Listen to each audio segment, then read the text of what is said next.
Hi friends, welcome back to our YouTube channel Andhra spicy food.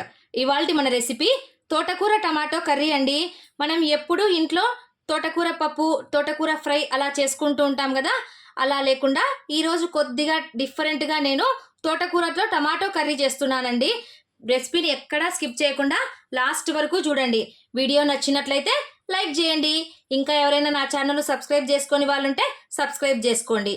Tomato curry చాలా అంటే చాలా టేస్టీగా ఉంటుందండి. నేను ఇక్కడ తోటకూరను ఒక పెద్ద సైజు కట్టను తీసుకున్నాను. కాడలు ఉంటాయి కదా, వాటిని కొద్దిగా లేత కాడల్ని తీసుకున్నానండి. మిగతా వాటిని అన్నిటిని పక్కన వేసేసాను. ఈ విధంగా లేత కాడలను కూడా చూడండి, ఈ విధంగా చిన్న చిన్న పీసెస్ లాగా కట్ చేసేసుకున్నాను. మనము తోటకూర కట్ చేసిన తర్వాత బాగా కడిగేసి ఈ విధంగా హోల్స్ ఉన్నటువంటి వాటిలో పెట్టేసి కాసేపు మనం మూత పెట్టి పెడితే ఈ విధంగా ఫ్రెష్గా ఉంటుందండి. నేను తోటకూరను బాగా కడిగేసి ఇలా పెట్టేసుకున్నాను. ఇప్పుడు ఫ్రై కోసం నేను ఒక కడాయి పెట్టేసుకుందాము. ఇప్పుడు స్టవ్ మీద కడాయి పెట్టేసుకొని ఒక 2 స్పూన్స్ ఆయిల్ వేసేసుకోవాలి. చూడండి,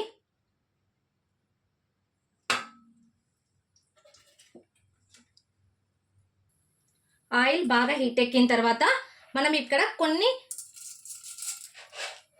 గింజలను వేసుకుంటున్నానండి.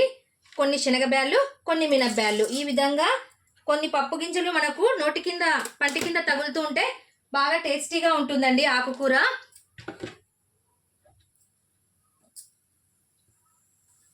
అలాగే కాస్త జీలకర్ర, కరివేపాకు, ఆవాలను కూడా వేసేసుకోవాలి. వాటితో పాటు కొన్ని ఎండుమిర్చిని కూడా వేసేసుకుంటున్నాను. చూడండి,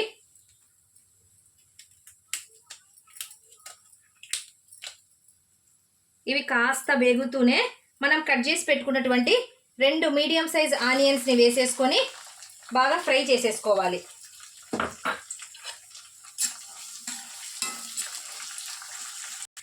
ఆనియన్స్ కాస్త వేగేలోపు ఇందులోకి మనము పచ్చిమిర్చి పేస్ట్ను ప్రిపేర్ చేసేసుకుందామండి. దానికోసం ఒక 4 పచ్చిమిర్చిని తీసుకున్నాను. అలాగే 1 స్పూన్ జీలకర్రని తీసుకున్నాను. వాటితో పాటు ఒక 10 వెల్లుల్లి రెబ్బలను తీసుకున్నానండి. వీటిని మెత్తగా లేకుండా కాస్త బరకలుగా మనం మిక్సీ పట్టేసుకుందాము. ఆనియన్స్ కాస్త వేగాయి కదా, ఇప్పుడు మిక్సీ పట్టుకున్నటువంటి ఈ పచ్చిమిర్చి పేస్ట్ని ఇందులోనికి వేసేసుకుంటున్నాను. మరీ మెత్తగా లేకుండా చూడండి, కచ్చా పచ్చాగా మిక్సీ పట్టేసుకున్నాను. తెల్లవాయలను మాత్రం అలాగే వేసేసుకున్నానండి. డైరెక్ట్గా పొట్టుతో సహా వేసేసుకున్నాను. చూడండి,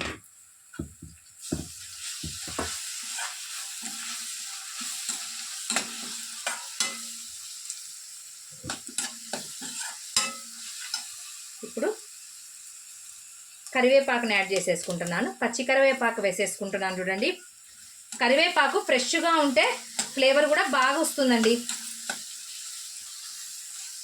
పచ్చిమిర్చి పేస్ట్ కాస్త వేగిపోయింది కదా, ఇప్పుడు మనం కాస్త పసుపుని యాడ్ చేసేసుకుందాము. పసుపు వేసుకున్నాక మనం కడిగి పెట్టుకున్నటువంటి ఈ తోటకూరను ఇందులోనికి వేసేసుకోవాలి. ఆకుకూరలు తినడము కంటికి చాలా మంచిది కదండి. పిల్లలు ఆకుకూరలు తినాలంటే ఇష్టపడరు.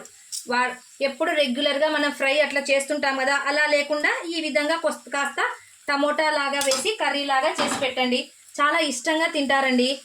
పిల్లలకు ఆకుకూరలు బాగా తినిపించాలి. అప్పుడు కంటి చూపు కూడా చాలా మంచిదండి ఆకుకూర. ఇప్పుడు ఇందులోనికి కాస్త సాల్ట్ని వేసేసుకుందాము.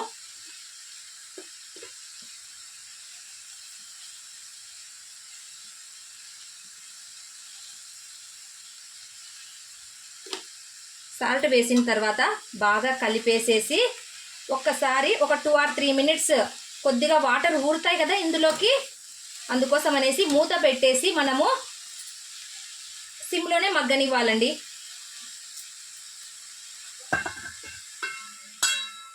కాస్త వాటర్ ఊరాలి ఇందులో. చూడండి, 2 మినిట్స్కి తోటకూర అంతా చక్కగా చూడండి మగ్గింది కదా. చూడండి, కింద నుంచి బాగా మగ్గిపోయింది. ఇప్పుడు ఇందులోకి నేను కట్ చేసి పెట్టుకున్నటువంటి 3 మీడియం సైజ్ టమోటాలను వేసేసుకుంటున్నానండి. టమోటా కూడా సన్నగా కట్ చేసుకోవాలి.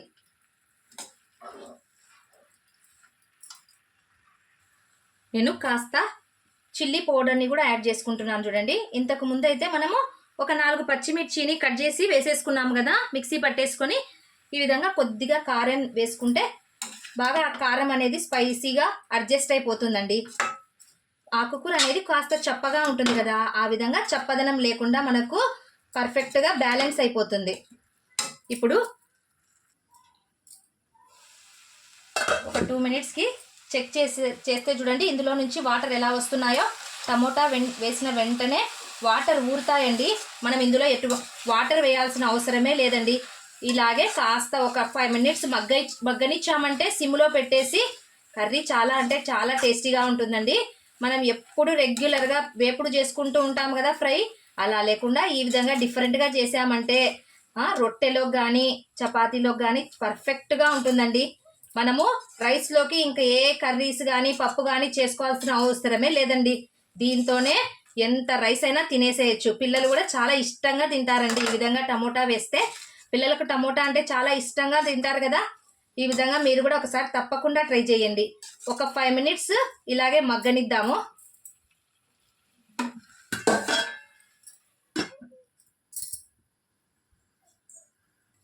చూడండి కాసేపటికి టమోటా బాగా మగ్గిపోయింది.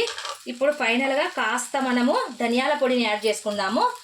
ధనియాల పొడి వేసేటప్పుడు అండి, ధనియాలు బాగా వేయించి పొడి చేసుకుంటే అప్పుడు అది చాలా స్మెల్గా ఉంటుంది. కర్రీస్ కూడా బాగా టేస్టీగా ఉంటాయండి. మనం ఎక్కడైనా షాప్లో కొనుక్కొని వచ్చిన ధనియాల పొడి అంత రుచిగా ఉండదండి. చూడండి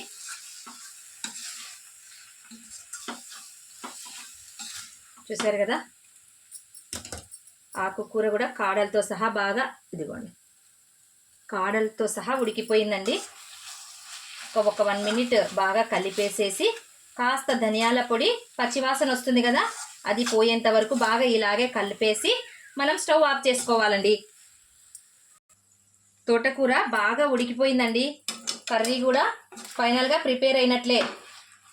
ఇక స్టవ్ ఆఫ్ చేసేసుకుందాం. చూసారుగా అండి, చూడండి ఎంత కలర్ఫుల్గా బాగా ఉడికిపోయిందో తోటకూర. ఈ విధంగా మీరు కూడా రెసిపీని తప్పకుండా ట్రై చేయండి. వీడియో నచ్చితే లైక్ చేయండి, మీ ఫ్రెండ్స్ అండ్ రిలేటివ్స్కి షేర్ చేయండి. మరిన్ని సింపుల్ అండ్ టేస్టీ రెసిపీస్ కోసం నా ఛానల్ సబ్స్క్రైబ్ చేసుకోవడం మాత్రం మర్చిపోవద్దండి. Thank you for watching. Take care. Bye.